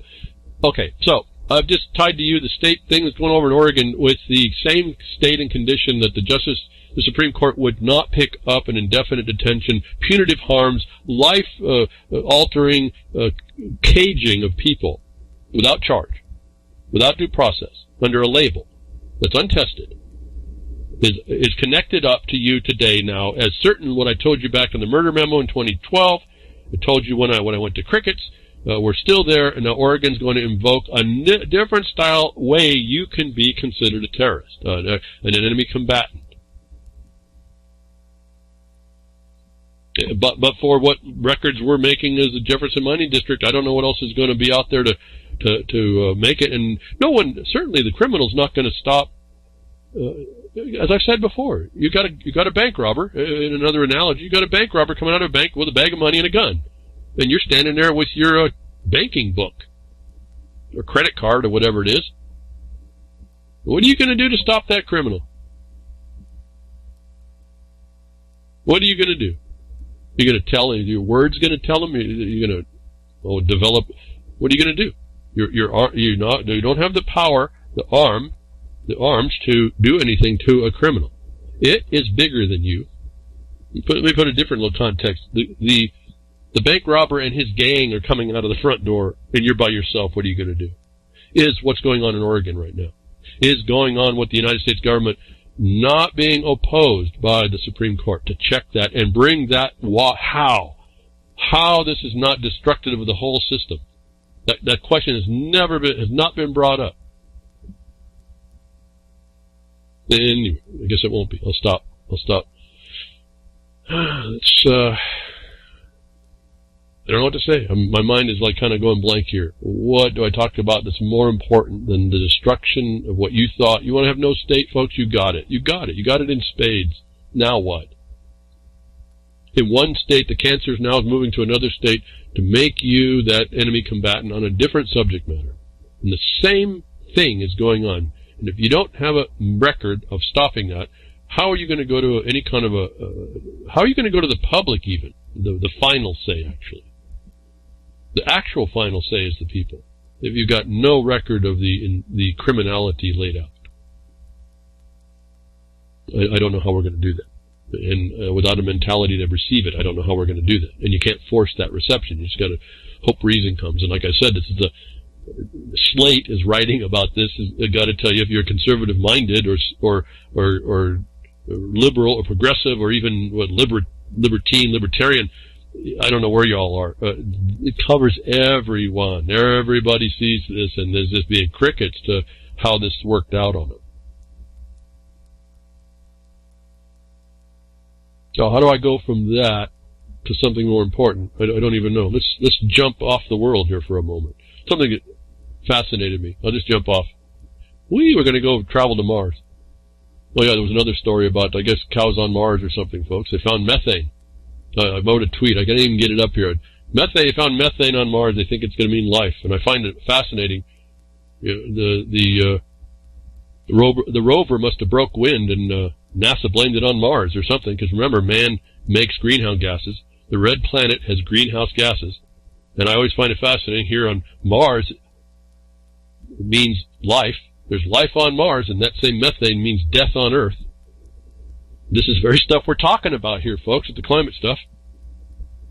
How the government agencies can't speak in one without forked tongue. I guess I can put it that way. But Mars rover now, we jumped to Mars because that's where we're all going, right? We got it all settled here. I guess we're going to go peacefully inhabit another planet. I don't know why they just don't drag that planet closer to the sun and make it habitable. What's the problem? Why can't we do that? Get Elon Musk on that idea. I'll take 5%, folks. Mars rover has detected methane that could mean life on the red planet. Red planet has greenhouse gases. Life on Mars and a greenhouse gas means death on Earth is just an inconsistency in thought that I can't even get past.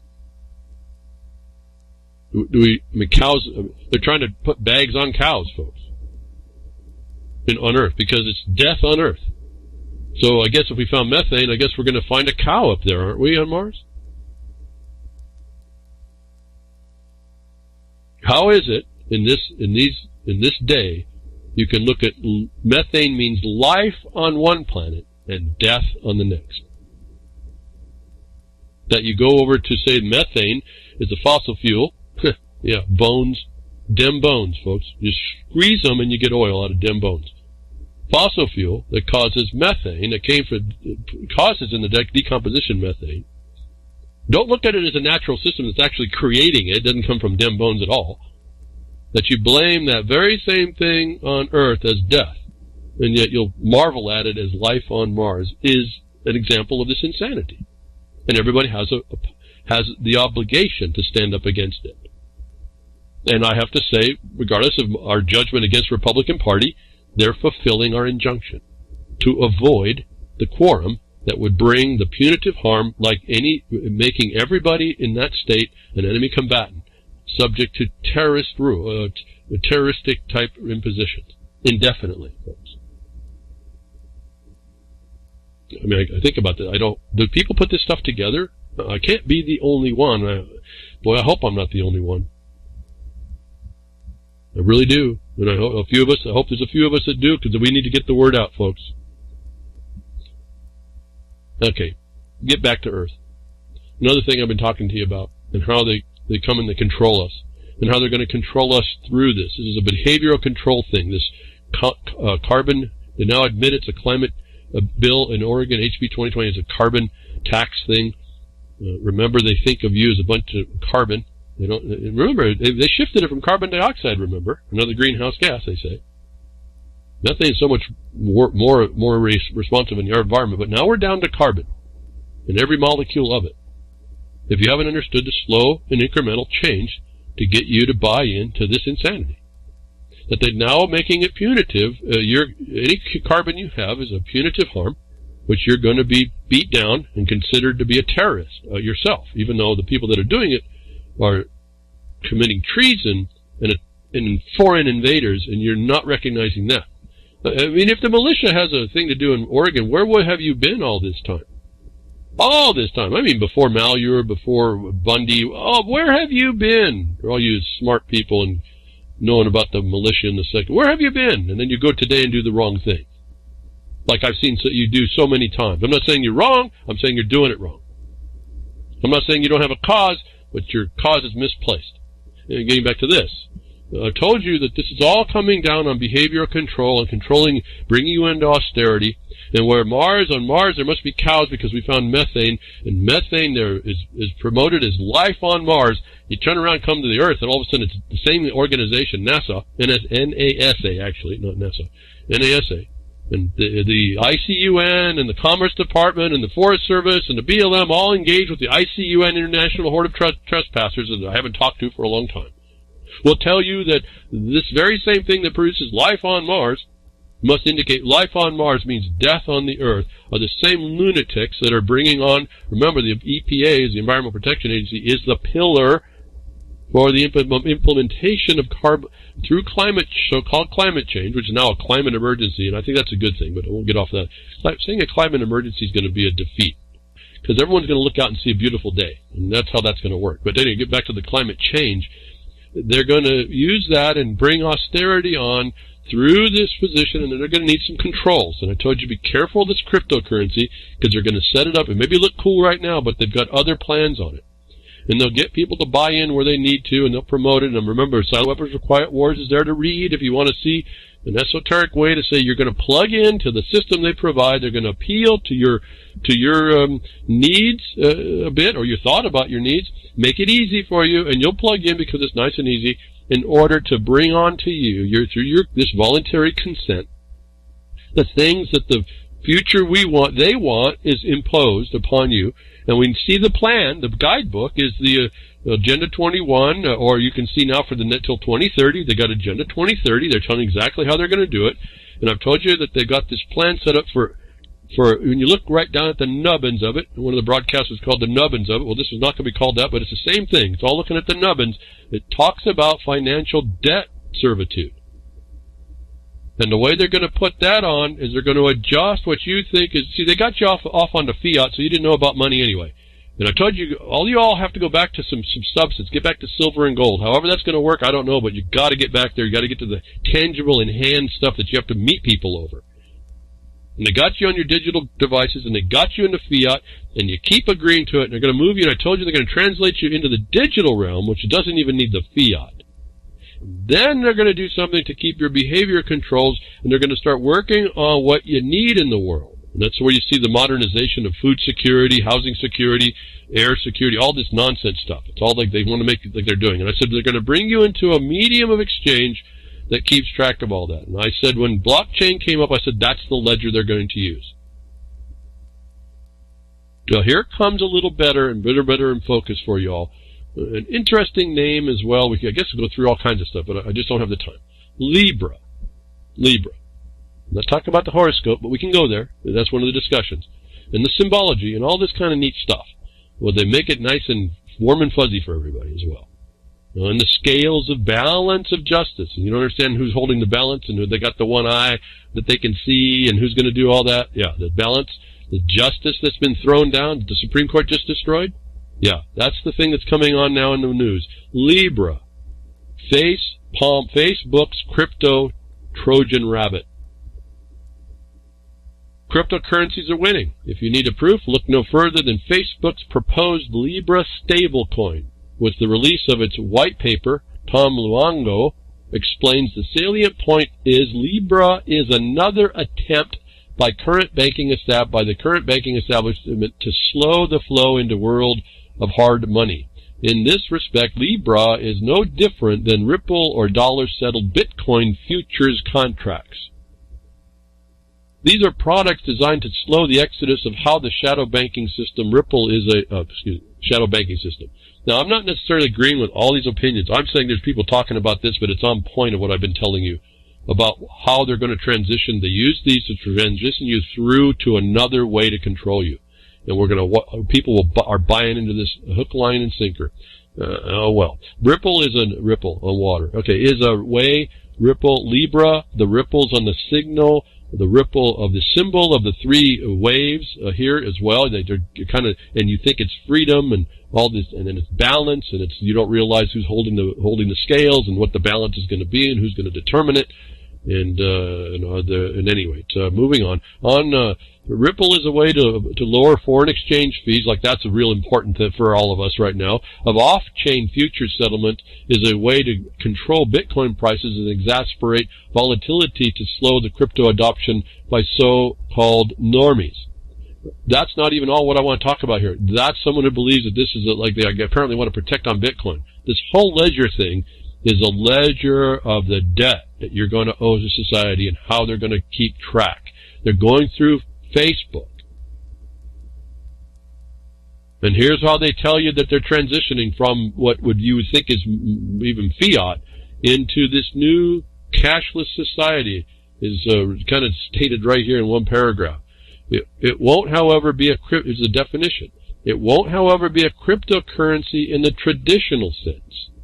It won't have a limited supply, defined inflation rate, or any commodity character whatsoever. Now, with someone who's settled in Bitcoin and wants that as the future and all that, this is like a big joke. What I'm pointing out here, this is actually telling you this new currency cashless system is moving from actual money into, it doesn't even have a commodity character. What have we talked about before?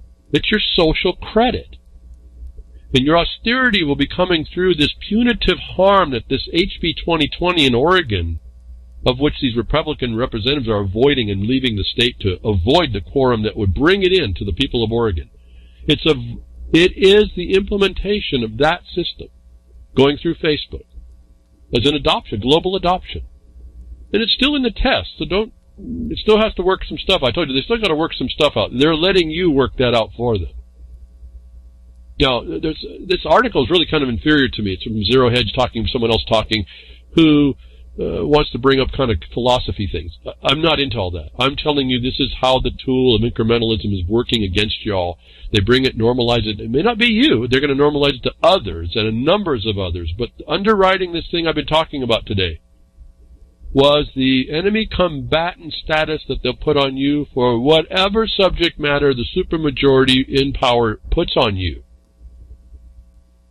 That will be tied through things like this that will be documented and put on a ledger, literally a ledger of your life, from which your modernization of your security and needs will be met, to someone else's standard and balance. And let me give you an indication of that balance. The balance right now has been overthrown by the judiciary as well, and by the eco-terrorists themselves that think that this is all a good idea to bring on, and all embracing this thing. What about your job to save the children and future generations? This has all is being brought on by these people that are completely oblivious to the real issue. That they will allow a destruction of the way of your life and impose this, and none of you will actually recognize it. You won't say much against it. You'll just complain that it's going bad, and then when they get it through, that you'll just be paying your taxes. That in the future, this may not even happen for me or anybody that's around in the next 20 years, but right in some close future, they're going to be imposing all this on the way you live, and these food security, the modernization, your housing security, all these modernization acts will be being modified this whole time and plugged into this face plant coin for you all to do the face plant, fall flat on your face with it, put a shiny, good, cool name on it, Libra. It's balancing. The balance has been adulterated, and we can see the proof of that when I talk to you about how in the National Environmental Policy Act, there's a balance built in, but it balances in favor of man's environment, not natural environment. And that's not to say that man's environment destroys nature's environment, because actually when it works, you leave a farmer to farm and a rancher to ranch, they actually benefit the natural environment. But nothing in the way this is supposed to apply, certainly done by the federal government at least, is supposed to interfere with man's environment. We're not supposed to be the scourge that we've had. The balance is in favor of the needs of man. Has been adulterated, and in NEPA we see that adulteration by those that are like the people in Oregon, who've gained a supermajority. They gained consensus of the population as well. And a few people are rising up to do what they can, but they're not understanding the dynamic, and they're going to be doing it incorrectly, and that will usher in that whole thing. But the balance that they talk about in this coin that's going to be attached to your life through this thing that's not even a commodity character, is really planning to adjust your behavior, is what is being put into place. Stealthily, silently, transparent to most of you all. That fit right into what's going on in Oregon, fits right into the government being able to tell you that you are the enemy combatant to whatever subject matter they want, and this is how we have kept the ledger and prove that. So you're actually confessing. You're talking about the Fifth Amendment's gone as well, because you're confessing against you by someone who holds the balance, who will make the standard and norm, the international law. And people are oblivious to this whole thing. I don't even know if hopefully I'm putting something together that somebody hears this. But here it is, right here, the start of it. It's called the Libra out of Faceplant, Facebook. They're Zuckerbucks, they're called. Go ahead, keep the euphemism coming, folks. I'm telling you, this is the tools that are becoming, maybe not these exactly tools, but the methods of how they're bringing in this very thing that I've been talking to you about, that I'm only talking to you about it because it's affecting our ways of life in America in ways that are treasonous. And I don't say that word lightly. Again, they're making war on the laws of the United States, including the states themselves, in their organic sense, as applied and insisted upon by those that will in the proper way. They're making a treason against us. They are destroying the protections. When they got rid of the judiciary, you lost your ability to protect your property. And look around us, folks. The judiciary is bought in. It's a foreign trespasser. It's an NGO. Look at this, folks. The Bar Association, one of our parties. They will bring in the sustainable development, climate change, where appropriate, where I told you it means where they get away with it, helped by y'all who do it wrong or don't do anything. That this is a coin that has no commodity character at all.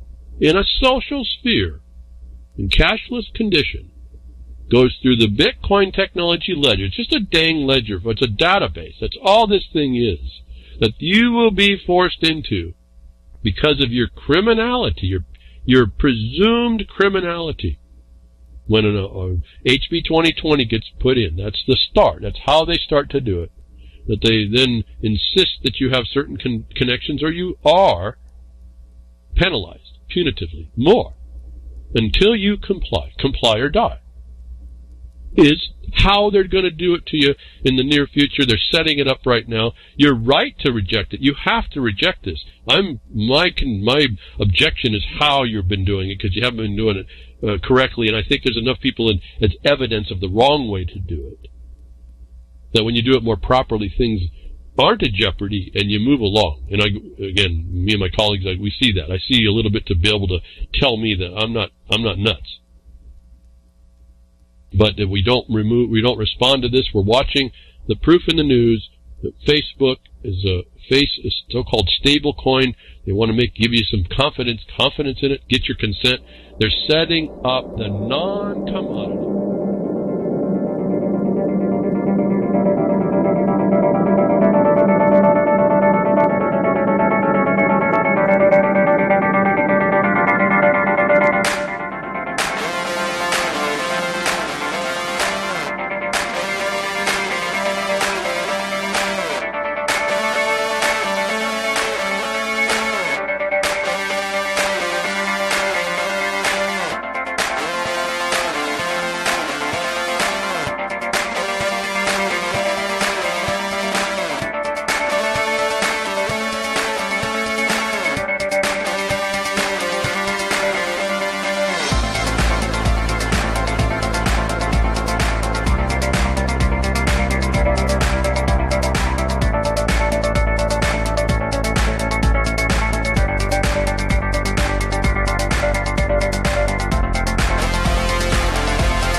Truth on the Tracks you can catch every Monday night and Friday night at 9 p.m. Eastern Standard Time here on UCY.TV. Is the right to tell what they do not want to hear. CNN, MSNBC, Fox News. Tired of the same repetitive government narratives? Then wave goodbye to the distractions and rhetoric of corporate media, for this is Anti-Media Radio. But I want to get the language right. The big government is in trouble. You're all a bunch of slaves! What we need in the United States is not violence and lawlessness, but is love and wisdom and compassion toward one another.